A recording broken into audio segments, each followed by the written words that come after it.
Hello, welcome to my smallest farm in Africa. This is the smallest poultry farm in Africa. I started this poultry farm 2 years ago. I started with one male and one female chicken. Now, after 2 years, I've just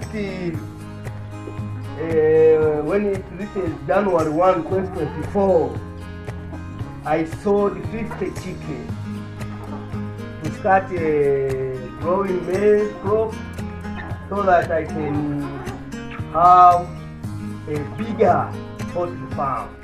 As you can see, if you want to start a business of poultry farming, don't wait so that you have a lot of money. Just start as little as you have.